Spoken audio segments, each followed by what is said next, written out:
वक्त सीधे सुनाते हैं आपको प्रधानमंत्री नरेंद्र मोदी क्या कुछ कह रहे हैं।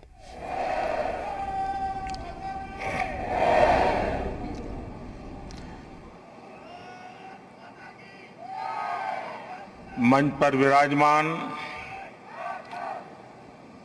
गुजरात के राज्यपाल श्री आचार्य देवव्रत जी, मुख्यमंत्री श्री विजय रूपाणी जी, केंद्रीय मंत्रिपरिषद के मेरे सहयोगी श्री प्रहलाद पटेल जी, लोकसभा में मेरे साथी सांसद श्री CR पाटिल जी, अहमदाबाद के नवनिर्वाचित मेयर श्रीमान किरीट भाई, साबरमती ट्रस्ट के ट्रस्टी श्री कार्तिकेय साराभाई और साबरमती आश्रम को समर्पित जिनका जीवन है ऐसे आदरणीय अमृत मोदी जी, देश भर से हमारे साथ जुड़े हुए सभी महानुभाव, देवियों और सज्जनों और मेरे युवा साथियों, आज जब मैं सुबह दिल्ली से निकला तो बहुत ही अद्भुत संयोग हुआ। अमृत महोत्सव के प्रारंभ होने से पहले आज देश की राजधानी में अमृत वर्षा और वरुण देव ने आशीर्वाद भी दिया। ये हम सभी का सौभाग्य है कि हम आजाद भारत के इस ऐतिहासिक कालखंड के साक्षी बन रहे हैं। आज दांडी यात्रा की वर्षगांठ पर हम बापू की इस कर्मस्थली पर इतिहास बनते भी देख रहे हैं और इतिहास का हिस्सा भी बन रहे हैं। आज आजादी के अमृत महोत्सव का प्रारंभ हो रहा है, पहला दिन है। अमृत महोत्सव 15 अगस्त 2022 से 75 सप्ताह पूर्व आज प्रारंभ हुआ है और 15 अगस्त 2023 तक चलेगा। हमारे यहां मान्यता है कि जब कभी ऐसा अवसर आता है तब सारे तीर्थों का एक साथ संगम हो जाता है। आज एक राष्ट्र के रूप में भारत के लिए भी ऐसा ही पवित्र अवसर है। आज हमारे स्वाधीनता संग्राम के कितने ही पुण्य तीर्थ, कितने ही पवित्र केंद्र साबरमती आश्रम से जुड़े रहे हैं। स्वाधीनता संग्राम की पराकाष्ठा को प्रणाम करने वाली अंडमान की सेल्यूलर जेल, अरुणाचल प्रदेश से एंग्लो इंडियन वॉर की गवाह केकर मॉर्निंग की भूमि, मुंबई का अगस्त क्रांति मैदान, पंजाब का जलियांवाला बाग, उत्तर प्रदेश का मेरठ, काकोरी और झांसी, देश भर में ऐसे कितने ही स्थान पर आज एक साथ इस अमृत महोत्सव का श्री गणेश हो रहा है। ऐसा लग रहा है जैसे आजादी के असंख्य संघर्ष, असंख्य बलिदानों का और असंख्य तपस्याओं की ऊर्जा पूरे भारत में एक साथ पुनर्जागृत हो रही है। मैं इस पुण्य अवसर पर बापू के चरणों में अपने श्रद्धा सुमन अर्पित करता हूं। मैं देश के स्वाधीनता संग्राम में अपने आप को आहूत करने वाले, देश को नेतृत्व देने वाली सभी महान विभूतियों के चरणों में आदरपूर्वक नमन करता हूं, उनका कोटि कोटि वंदन करता हूं। मैं उन सभी वीर जवानों को भी नमन करता हूं जिन्होंने आजादी के बाद भी राष्ट्र रक्षा की परंपरा को जीवित रखा, देश की रक्षा के लिए सर्वोच्च बलिदान दिए, शहीद हो गए। जिन पुण्य आत्माओं ने आजाद भारत के पुनर्निर्माण में प्रगति की एक एक ईंट रखी, 75 वर्ष में देश को यहां तक लाए, मैं उन सभी के चरणों में भी अपना प्रणाम करता हूं।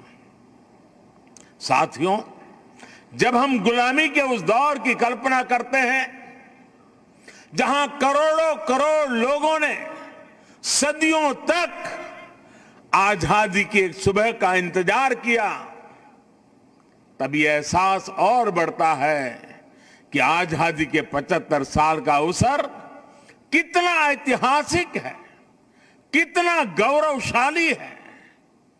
इस पर्व में शाश्वत भारत की परंपरा भी है, स्वाधीनता संग्राम की परछाई भी है और आजाद भारत के गौरवान्वित करने वाली प्रगति भी है।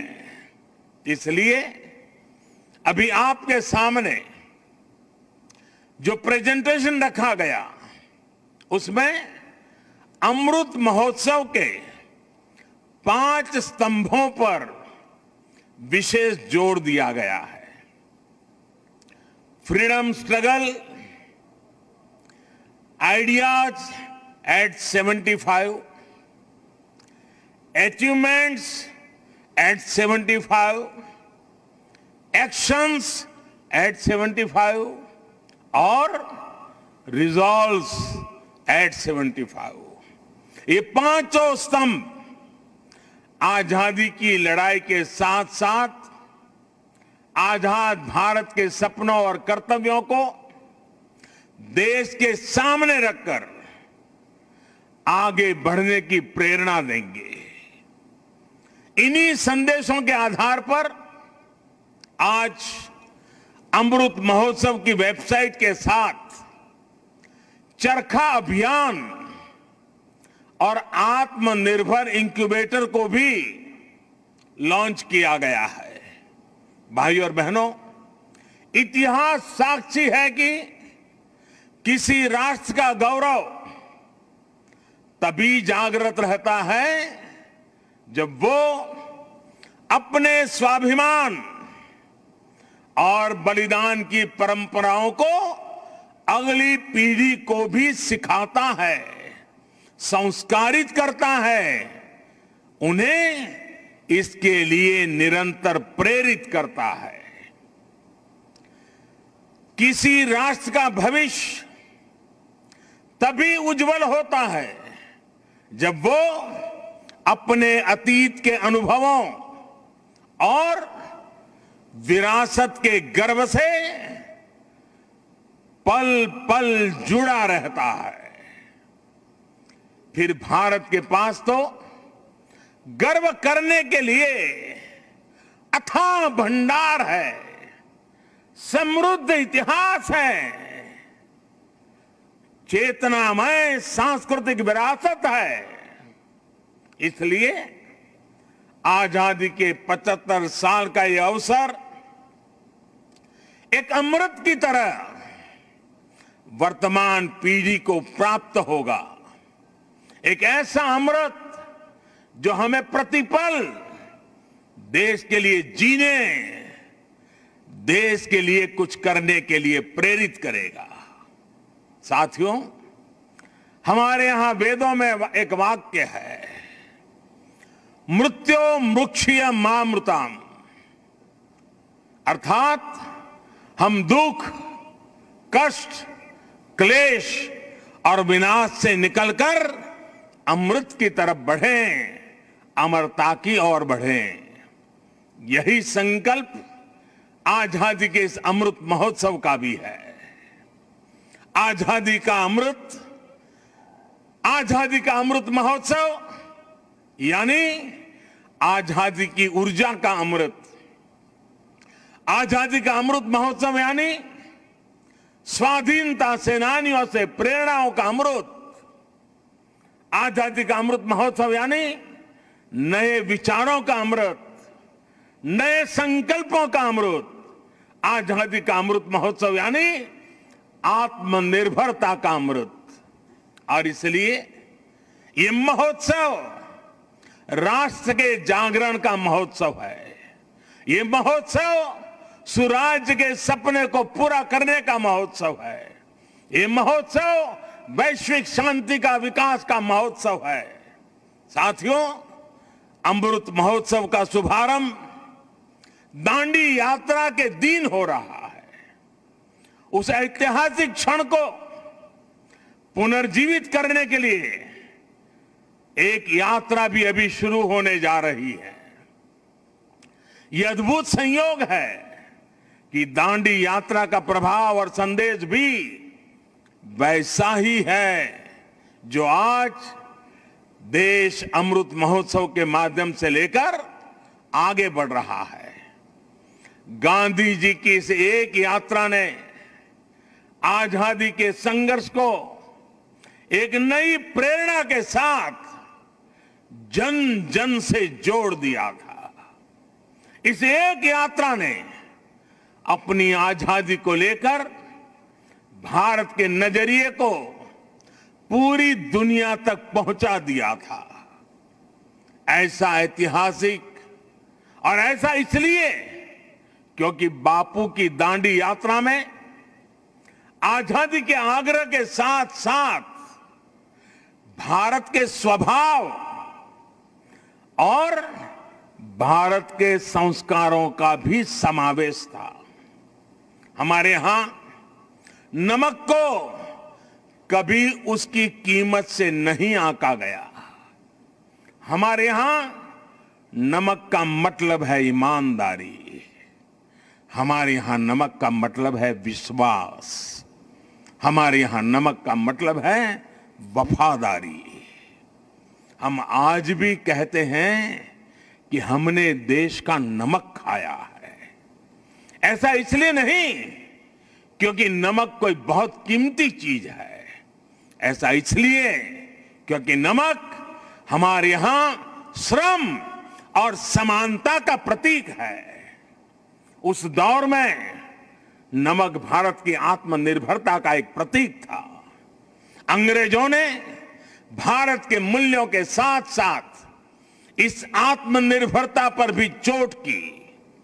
भारत के लोगों को इंग्लैंड से आने वाले नमक पर निर्भर हो जाना पड़े। गांधी जी ने देश के उस पुराने दर्द को समझा, जन जन से जुड़ी उस नब्ज को पकड़ा और देखते ही देखते ये आंदोलन हर एक भारतीय का आंदोलन बन गया, हर एक भारतीय का संकल्प बन गया। साथियों, इसी तरह आजादी की लड़ाई में अलग अलग संग्रामों, अलग अलग घटनाओं की भी अपनी प्रेरणाएं हैं, अपने संदेश हैं, जिन्हें आज का भारत आत्मसात कर आगे बढ़ सकता है।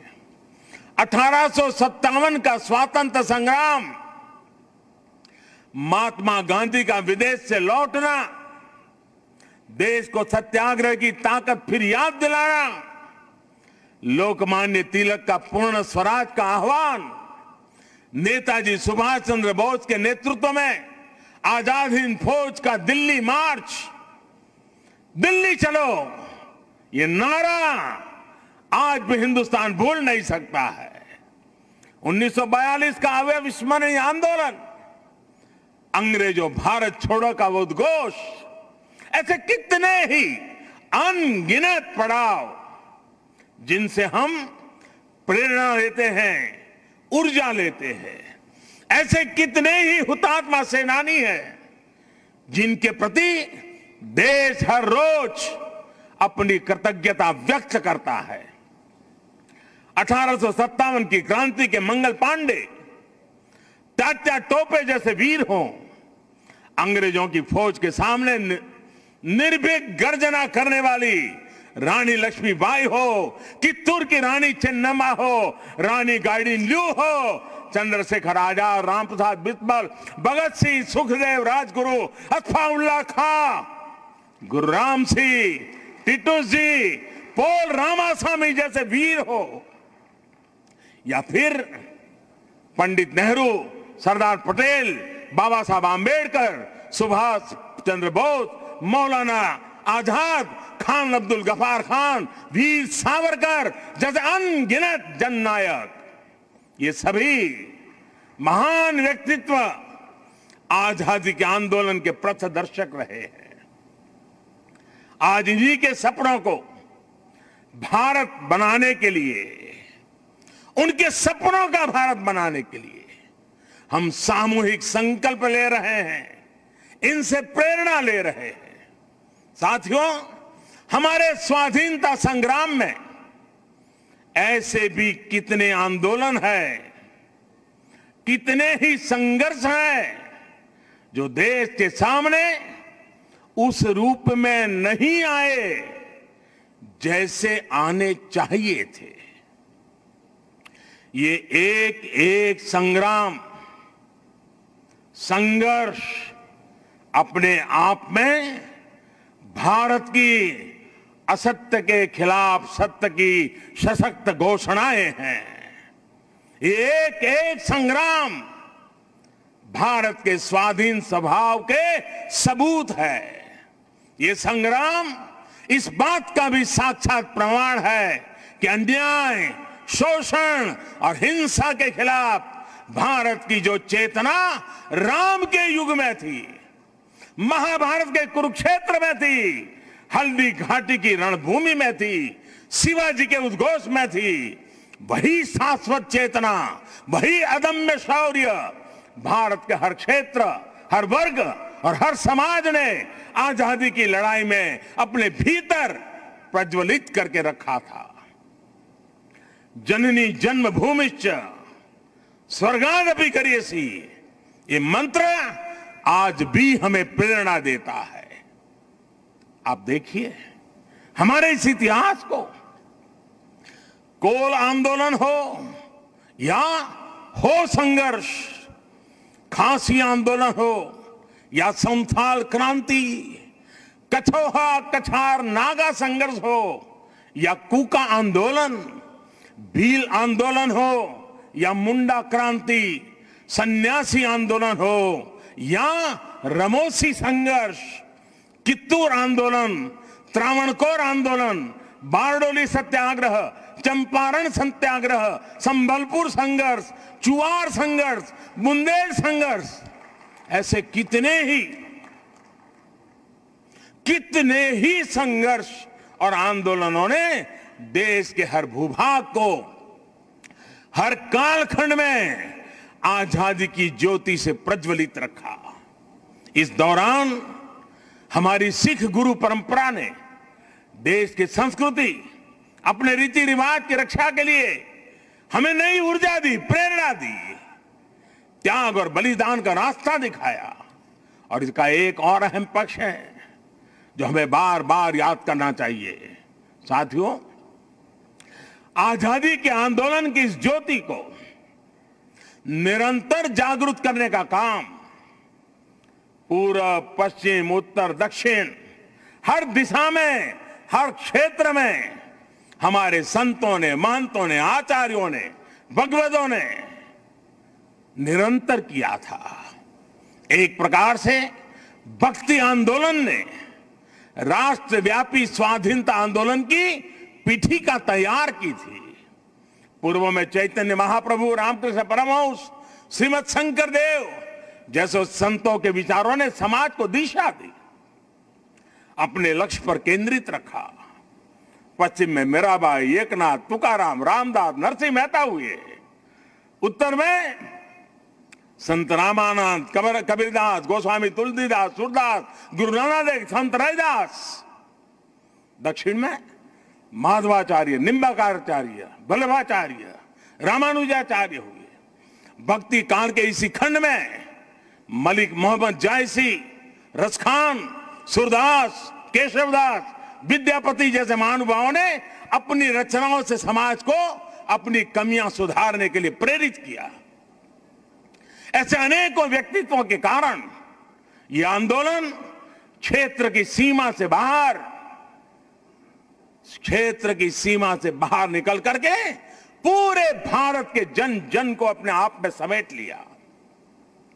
आजादी के असंख्य आंदोलनों में ऐसे कितने ही सेनानी, संत आत्माएं, ऐसे अनेक वीर बलिदानी हैं जिनकी एक एक गाथा अपने आप में इतिहास का एक एक स्वर्णिम अध्याय है। हमें इन महानायकों, महानायिकाओं, उनका जीवन इतिहास भी देश के सामने पहुंचाना है।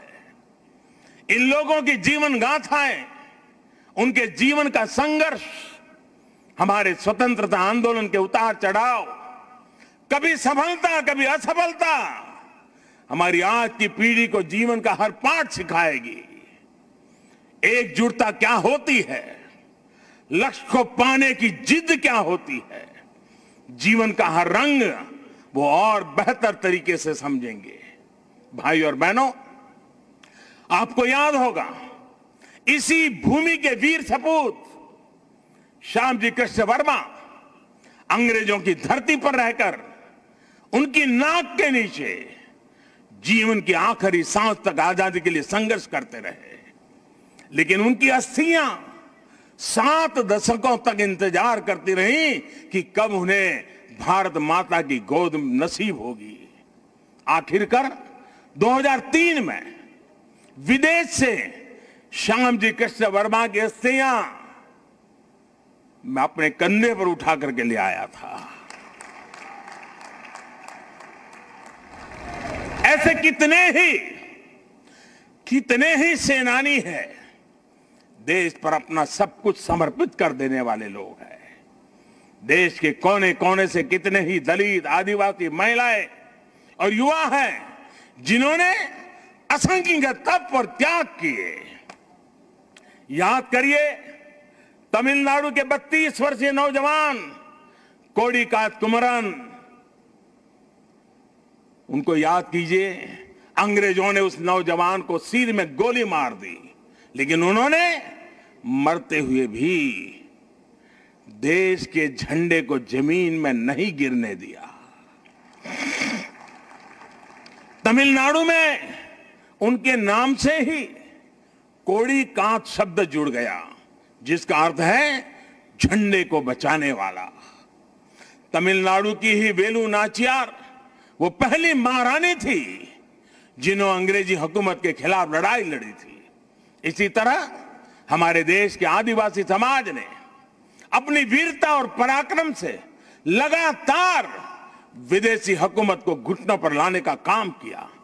झारखंड में भगवान बिरसा मुंडा, उन्होंने अंग्रेजों को चुनौती दी थी। तो मुर्मू भाइयों ने संथाल आंदोलन का नेतृत्व किया था। ओडिशा के चक्रा बिसोई ने लड़ाई छेड़ी तो लक्ष्मण नायक ने गांधीवादी तरीकों से चेतना फैलाई। आंध्र प्रदेश में मन्यम बिरुडी यानी जंगलों के हीरो अल्लूरी सीराराम राजू ने रंपा आंदोलन का बिगल फूका था। पासल था खुंगचेरा ने मिजोरम की पहाड़ियों में अंग्रेजों से लोहा लिया था। ऐसे ही गोमधर, कंवर, लसित बोरफुकन और सीरत सिंह जैसे असम और पूर्वोत्तर के अनेकों स्वाधीनता सेनानी थे जिन्होंने देश की आजादी में योगदान दिया है। यहां गुजरात में बड़ौदा के पास जामुगाड़ा जाने के रास्ते पर हमारे नायका कौम के आदिवासियों को बलिदान कैसे भूल सकते हैं। मानगढ़ में गोविंद गुरु के नेतृत्व में सैकड़ों आदिवासियों का नरसंहार हुआ। उन्होंने लड़ाई लड़ी, देश इनके बलिदान को हमेशा याद रखेगा। साथियों, मां भारती के ऐसे ही वीर सपूतों का इतिहास देश के कोने कोने में, गांव गांव में है। देश इतिहास के इस गौरव को सहेजने के लिए पिछले 6 सालों से सजग प्रयास कर रहा है। हर राज्य, हर क्षेत्र में इस दिशा में प्रयास किया जा रहा है। दांडी यात्रा से जुड़े स्थल का पुनरुद्धार देश ने 2 साल पहले ही पूरा किया था। मुझे खुद इस अवसर पर दांडी जाने का सौभाग्य मिला था।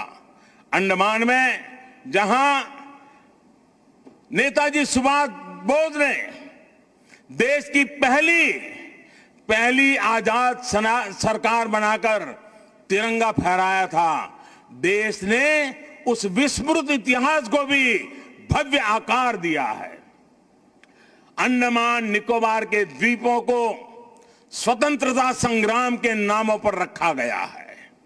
आजाद हिंद सरकार के 75 साल पूरे होने पर लाल किले पर भी आयोजन किया गया, तिरंगा फहराया गया और नेताजी सुभाष बाबू को श्रद्धांजलि दी गई। गुजरात में सरदार वल्लभ भाई पटेल की विश्व की सबसे ऊंची प्रतिमा उनके अमर गौरव को पूरी दुनिया तक पहुंचा रही है। जलियांवाला बाग में स्मारक हो या फिर पाइक आंदोलन की स्मृति में स्मारक, सभी पर काम हुआ। बाबा साहब आंबेडकर से जुड़े जो 7 दशकों से भूले बिसरे पड़े थे, उनका भी विकास देश ने पंचतीर्थ के रूप में किया है। इन सब के साथ ही देश ने आदिवासी स्वाधीनता सेनानियों के इतिहास को देश तक पहुंचाने के लिए, आने वाली पीढ़ियों के लिए पहुंचाने के लिए हमारे आदिवासियों के संघर्ष की कथाओं को जोड़ता हुआ देश में म्यूजियम बनाने का एक प्रयास शुरू किया है। साथियों, आजादी के आंदोलन के इतिहास की तरह ही आजादी के बाद के 75 वर्ष की यात्रा सामान्य भारतीयों के परिश्रम, इनोवेशन, उद्यमशीलता का प्रतिबिंब है। हम भारतीय चाहे देश में रहे हो या फिर विदेशों में, हमने अपनी मेहनत से खुद को साबित किया है। हमें गर्व है हमारे संविधान पर, हमें गर्व है हमारी लोकतांत्रिक परंपराओं पर। लोकतंत्र की जननी भारत आज भी लोकतंत्र को मजबूती देते हुए आगे बढ़ रहा है। ज्ञान विज्ञान से समृद्ध भारत आज मंगल से लेकर चंद्रमा तक अपनी छाप छोड़ रहा है। आज भारत की सेना का सामर्थ्य अपार है, तो आर्थिक रूप से भी हम तेजी से आगे बढ़ रहे हैं। आज भारत का स्टार्टअप इकोसिस्टम दुनिया में आकर्षण का केंद्र बना है, चर्चा का विषय है। आज दुनिया के हर मंच पर भारत की क्षमता और भारत की प्रतिभा की गुंज है। आज भारत अभाव के अंधकार से बाहर निकलकर 130 करोड़ से अधिक आकांक्षाओं की पूर्ति के लिए आगे बढ़ रहा है। साथियों, ये भी हम सभी का सौभाग्य है।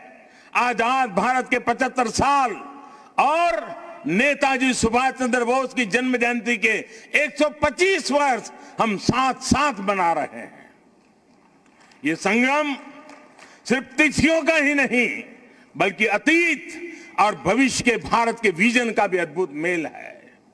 नेताजी सुभाष चंद्र बोस ने कहा था कि भारत की आजादी की लड़ाई सिर्फ ब्रिटिश साम्राज्यवाद के विरुद्ध नहीं है, बल्कि वैश्विक साम्राज्यवाद के विरुद्ध है। नेताजी ने भारत की आजादी को पूरी मानवता के लिए जरूरी बताया था। समय के साथ नेताजी की ये बात सही सिद्ध हुई। भारत आजाद हुआ तो दुनिया में दूसरे देशों में भी स्वतंत्रता की आवाजें बुलंद हुई और बहुत ही कम समय में साम्राज्यवाद का दायरा सिमट गया। और साथियों, आज भी भारत की उपलब्धियां आज सिर्फ हमारी अपनी नहीं है, बल्कि ये पूरी दुनिया को रोशनी दिखाने वाली है, पूरी मानवता को उम्मीद जगाने वाली है। भारत की आत्मनिर्भरता से ओतप्रोत हमारी विकास यात्रा पूरी दुनिया की विकास यात्रा को गति देने वाली है। कोरोना काल में यह हमारे सामने प्रत्यक्ष सिद्ध भी हो रहा है। मानवता को महामारी के संकट से बाहर निकालने में वैक्सीन निर्माण में भारत की आत्मनिर्भरता का आज पूरी दुनिया को लाभ मिल रहा है। आज भारत के पास वैक्सीन का सामर्थ्य है तो वसुधैव कुटुंबकम के भाव से हम सबके दुख दूर करने में काम आ रहे हैं। हमने दुख किसी को नहीं दिया, लेकिन दूसरों का दुख कम करने में खुद को खपा रहे हैं। यही भारत का आदर्श है, यही भारत का शाश्वत दर्शन है, यही आत्मनिर्भर भारत का भी तत्व ज्ञान है। आज दुनिया के देश भारत का धन्यवाद कर रहे हैं, भारत में भरोसा कर रहे हैं। यही नए भारत के सूर्योदय की पहली छटा है, यही हमारे भव्य भविष्य की पहली आभा है। साथियों, गीता में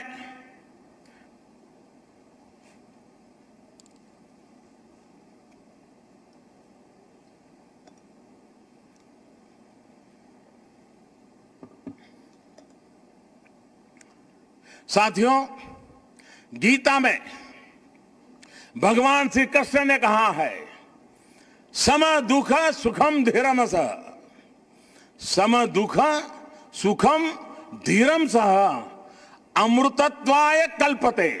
अर्थात जो सुख दुख आराम चुनौतियों के बीच भी धैर्य के साथ अटल अड़िग और सम रहता है, वही अमृत को प्राप्त करता है, अमरत्व को प्राप्त करता है।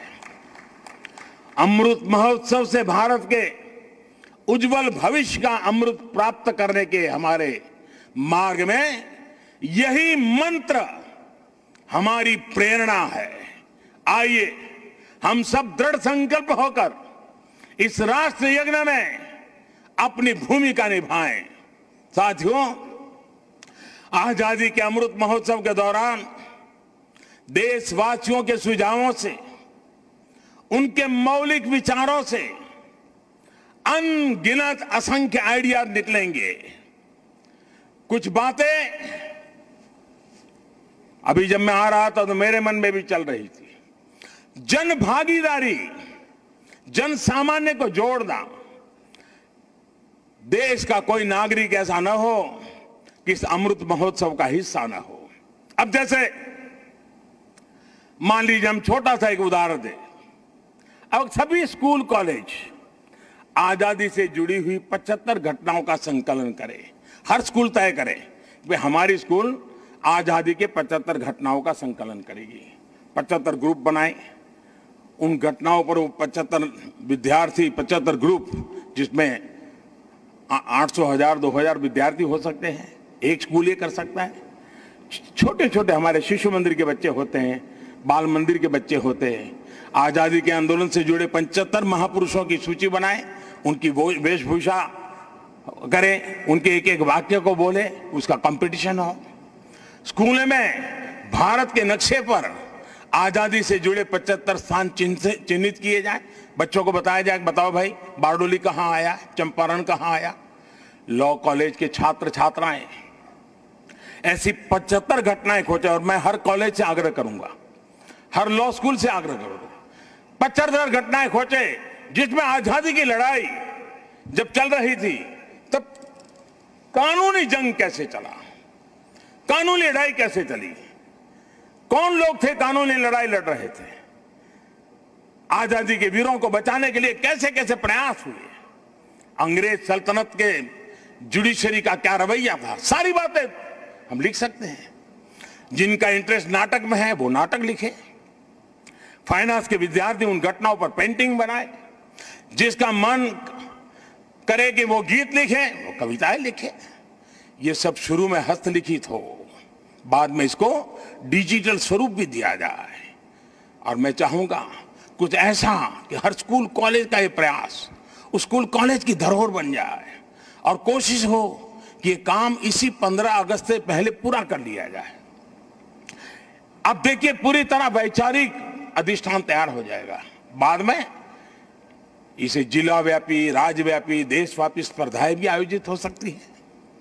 हमारे युवा, हमारे स्कॉलर्स ये जिम्मेदारी उठाएं कि वो हमारे स्वाधीनता सेनानियों के इतिहास लेखन में देश के प्रयासों को पूरा करेंगे।